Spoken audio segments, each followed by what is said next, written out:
Assalamualaikum guys, I am back with the explanation of movie Sick 2022। ये movie full slasher है और suspense और drama से भरपूर है। इसे एंड तक लाजमी देखिएगा। आई बेट यू लव इट। मैंने अपने चैनल पर और भी मजे मजे की मूवीज और सीजन एक्सप्लेन किया हुआ है, जाकर उसे लाजमी देखिएगा। मेरी आने वाली आगे की न्यू मूवीज आपसे मिस ना हो, इसलिए मुझे लाजमी सब्सक्राइब करें। चलें अब बढ़ते हैं मूवी की तरफ। फिल्म शुरू होती है सुपरमार्केट के सीन से, जहां हमें बताया जाता है कि 3 अप्रैल 2020 को पूरे यूनाइटेड स्टेट्स में लॉकडाउन लगने का ऑर्डर आ गया था, जहां सबने अलग अलग क्वारंटीन करना था।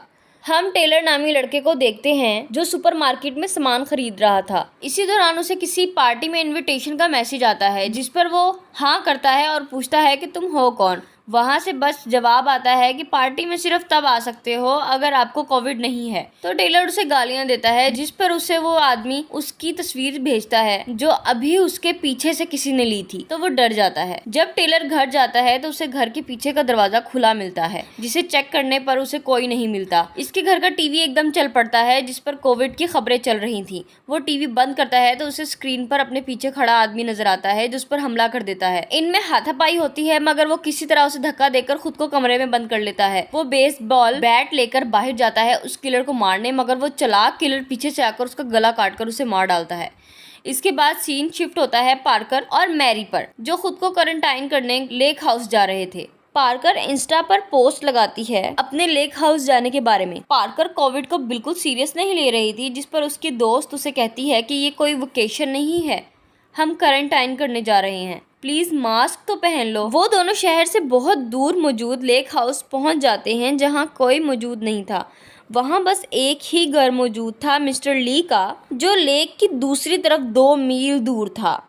उनका ये घर बहुत ही बड़ा और आलीशान था। पार्कर सामान निकाल रही होती है कि उसे अननोन नंबर से मैसेज आता है, मजे कर रही हो, जिस पर वो पूछती है कि तुम कौन। सीन शिफ्ट होने पर हम उन दोनों दोस्तों को लेक के किनारे पर बैठा देखते हैं। वो किसी बेंजी नाम के लड़के के बारे में बात कर रही थी, जो पार्कर को किसी पार्टी में मिला था, और उस पार्टी वाले दिन पार्कर ने बेंजी के साथ की फोटो इंस्टा पर भी लगाई थी, मगर उस लड़के ने पार्कर से दोबारा कोई कांटेक्ट किया ही नहीं। मैरी पूछती है, डीजे को पता है क्या इस लड़के का? तो पार्कर कहती है, मुझे परवाह नहीं है। तभी पार्कर को उसी अननोन नंबर से मैसेज आता है कि पानी तो ठीक है, छलांग लगा लो इसमें। पार्कर परेशान हो जाती है और इस बार उसे ब्लॉक ही कर देती है। वो लोग लेक के किनारे वक्त स्पेंड करके वापस आते हैं, जहाँ पार्कर को घर का पिछला दरवाजा खुला मिलता है। अब हम रात के वक्त उन दोनों को लैपटॉप में न्यूज़ देखते हुए देखते हैं, जहां उन्हें घर के बाहर कोई हुडिड आदमी दिखता है। पार्कर कहती है, मैंने तो किसी को नहीं बुलाया, हो सकता है ये मेरे डैड का कोई दोस्त हो। मगर मैरी एक नाइफ निकाल लेती है। तभी बेल बजती है, दरवाजा बुरी तरह बजने लगता है, जिस पर पार्कर नाइफ लेकर दरवाजा खोलने जाती है, मगर वहाँ कोई नहीं होता। मैरी के पीछे से कोई आता है, जिसे देखकर वो दोनों डर जाती हैं। वो तो डीजे था। पार्कर पूछती है, तुम यहाँ क्या कर रहे हो और तुम्हें कैसे पता हम यहाँ मौजूद हैं? जिस पर वो कहता है, मैं तुमसे मिलने आया हूँ और मैंने तुम्हारी इंस्टाग्राम पर पोस्ट देखी थी, तो मुझे पता था तुम यहीं होगी, तो मैं चला आया। डीजे कहता है कि मुझे लगा था कि तुम यहाँ पर अकेली मौजूद हो, मुझे नहीं पता था यहाँ पर मैरी भी है। ज्यादा रात हो जाने की वजह से वो डीजे को यहीं रोक लेते हैं। वो लोग बेसमेंट में पार्टी करते हैं और पार्टी के बाद डीजे पार्कर से बेंजी के बारे में पूछता है, तो वो कहती है कि मैं किसी रिलेशनशिप में नहीं रहना चाहती और तुम्हें प्लीज सुबह होते ही वापस चले जाना चाहिए अपने घर। डीजे बाहर गाड़ी से अपना सामान निकालने जाता है, तो हम उसके पीछे से किसी आदमी को घर के अंदर दाखिल होता हुआ देखते हैं। मैरी अपने कमरे में मौजूद होती है, जहां पार्कर उससे बात कर रही होती है। हम कमरे के बाहर उस आदमी को भी देखते हैं जो घर के अंदर घुसा था। अब पार्कर कमरे से बाहर आती है तो वो डीजे को सोफे पे लेटा हुआ देखती है, और हम पार्कर के पीछे से उस आदमी को सीढ़ियों से ऊपर जाता हुआ देखते हैं। अब पार्कर भी अपने कमरे में, जो के ऊपर मौजूद था, वहाँ चली जाती है सीढ़ियों से। रात को जब सब सो जाते हैं तो किलर सबका फोन उठा लेता है। डीजे की आंख खुलती है तो उसे अपना फोन गुम मिलता है। वो उठकर अपना फोन ढूंढने लगता है, तभी कोई तेज आवाज में म्यूजिक चला देता है, जिसे सुनकर पार्कर की आंख खुल जाती है। वो ऊपर से नीचे झांकती है तो उसे किसी की परछाई नजर आती है। वो समझती है कि ये डीजे का काम है। वो उसे आवाज देने लगती है कि पीछे से डीजे उसका मुंह बंद कर देता है और कहता है कि कोई घर में घुस आया है और उन सबके फोन भी लापता हैं। डीजे पार्कर को बालकनी के जरिए नीचे उतरने को बोलता है कि तुम गाड़ी में जाकर वेट करो, मैं मैरी को लेकर आता हूँ। पार्कर नीचे उतरते साथ ही बाहर से मैरी के कमरे में झांकती है, जहाँ कातिल मैरी पर हमलावर हो गया था। तभी डीजे वहाँ आकर किलर पर झपट पड़ता है और मैरी वहाँ से भाग जाती है। वो दोनों गाड़ी को लॉक कर लेते हैं और डीजे का वेट करने लगते हैं। किलर डीजे को बुरी तरह जख्मी कर देता है। वो बुरी हालत में घर से बाहर आता है, जिसे देखकर पार्कर गाड़ी से नीचे उतर आती है। उसे लगता है कि उसने किलर को मार दिया है, मगर डीजे खुद बाहर नहीं आया था, बल्कि उसे तो किलर ने एक रॉड की मदद से खड़ा किया हुआ था, जो उसकी कमर में उसने घुसाया हुआ था। अब वो उस रॉड को उसके सीने के आर पार कर देता है। पार्कर इसे देखकर वापस गाड़ी में भाग जाती है और गाड़ी चलाने लगते हैं, मगर गाड़ी का टायर किलर ने खराब कर दिया था, जिसकी वजह से वो गाड़ी वहीं रुक जाती है और गाड़ी से उतरकर भागने लगते हैं। जिनके पीछे किलर भी भाग रहा था, वो वापस घर में घुसकर घर की सबसे ऊपर वाली मंजिल में जाकर एटिक में खुद को बंद कर लेते हैं। वो वहां पर लगी खिड़की को तोड़ने की कोशिश करते हैं, मगर किलर दरवाजा तोड़कर अंदर आने लगता है, जिसे लात मारकर पार्कर नीचे गिरा देती है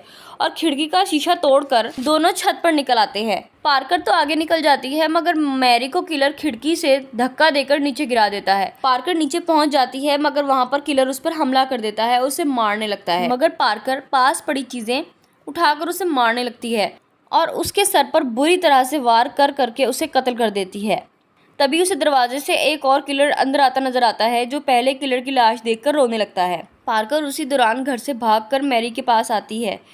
मैरी जिंदा थी, लेकिन उसकी टांग टूट चुकी थी, जो अब चल नहीं सकती थी, तो वो उसे मरने का नाटक करने का बोलकर छुप जाती है। किलर मैरी के पास आकर उसे मरा हुआ समझता है। तभी वो उसकी सांसें चेक करने लगता है, तो पार्कर पत्थर फेंककर उसका ध्यान भटकाती है। किलर पार्कर को देख लेता है, तो पार्कर भागकर राफ्ट पर चढ़ जाती है और लेक क्रॉस करने लगती है। दूसरी तरफ मैरी घर में चली जाती है। पार्कर ने तकरीबन लेक पार कर ही ली होती है कि किलर पानी में से निकलकर उसका चप्पू छीन लेता है और राफ्ट के नीचे से उस पर चाकुओं से वार करने लगता है। वो पानी में छलांग लगाकर जल्दी जल्दी तैरते हुए किनारे तक पहुंच जाती है। पार्कर किनारे पर पहुंचकर मिस्टर ली का दरवाज़ा बजाती है, मगर दरवाज़ा ना खुलने की सूरत में वो खिड़की से घर में घुस जाती है, जहां मिस्टर ली उसे देख लेते हैं और उस पर बंदूक तान लेते हैं। वो उन्हें समझाती है सब कुछ और उन्हें पुलिस को कॉल करने को बोलती है।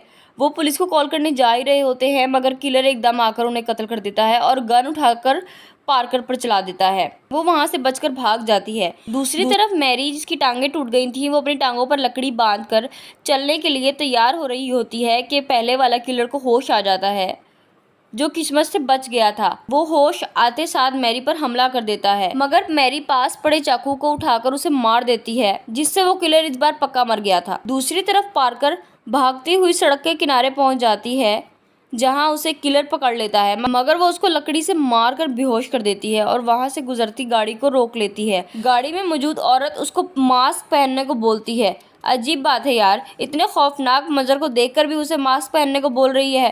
खैर, वो उसे कहती है कि पहले मास्क पहनो फिर गाड़ी में आना। वो उसे एक्स्ट्रा मास्क देती है, जिसे पहनकर पार्कर गाड़ी में आकर बैठती है और उसे गाड़ी भगाने को बोलती है, मगर पार्कर बेहोश होने लगती है, जिस पर वो औरत कहती है कि इसमें मैंने क्लोरोफॉर्म लगाया था। दोनों बेहोश पार्कर को वापस उसके लेक हाउस में ले आते हैं और उसे कोविड टेस्ट करते हैं, जिसे देखकर मैरी छुप जाती है। वो लोग उसे बताते हैं कि वो पहला किलर जिसको तुम लड़कियों ने मार डाला है, वो उसका बेटा था। वो बूढ़ा पार्कर को उसकी वही इंस्टाग्राम वाली पोस्ट दिखाता है, जिसमें बेंजी के साथ वो पार्टी कर रही थी, और वो उसके हैशटैग पढ़ता है, जिसमें पार्कर ने कोविड को मजाक में लेकर उसको गालियां दी हुई थी।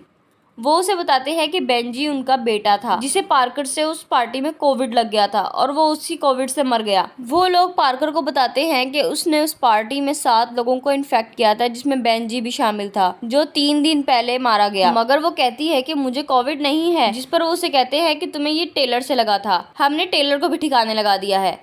और वो उसे उसका टेस्ट दिखाते हैं, जो पॉजिटिव निकला था, जिस पर वो उसे कहते हैं कि ये तुम्हारी गलती है कि तुमने मास्क नहीं पहना था। तो पार्कर कहती है कि तुम्हारे बेटे बेंजी ने भी तो मास्क नहीं पहना हुआ था, उसकी भी तो गलती है। वो पूछती है कि तो तुमने मेरे दोस्त डीजे और मैरी को क्यों मारा? तो वो कहते हैं कि ये भी तुम्हारी ही गलती है, क्वारंटाइन अकेले होने का ऑर्डर था, तुमने इन दोनों को साथ क्यों रखा? मैरी चुपके से लैपटॉप उठाकर उसमें वाईफाई कनेक्ट करके मदद के लिए मैसेज भेज देती है।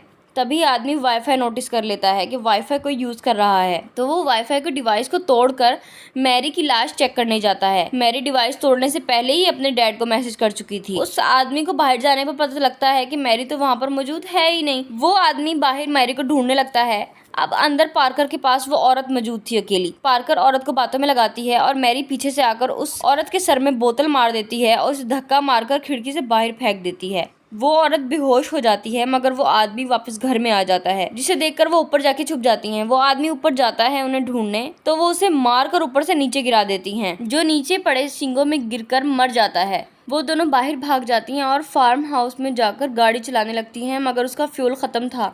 पार्कर फ्यूल कैन उठाती है, तभी वो औरत आकर पार्कर पर हमला कर देती है और उसकी कुल्हाड़ी फ्यूल कैन में लग जाती है, जिससे पेट्रोल उस औरत के ऊपर गिर जाता है और मैनी जल्दी से लाइटर से उस औरत को आग लगा देती है। वो औरत भी आग लगने से मर जाती है और तभी वहाँ पर पुलिस पहुँच जाती है। वो दोनों लड़कियाँ रेस्क्यू कर ली जाती हैं और यहाँ कहानी ख़त्म हो जाती है।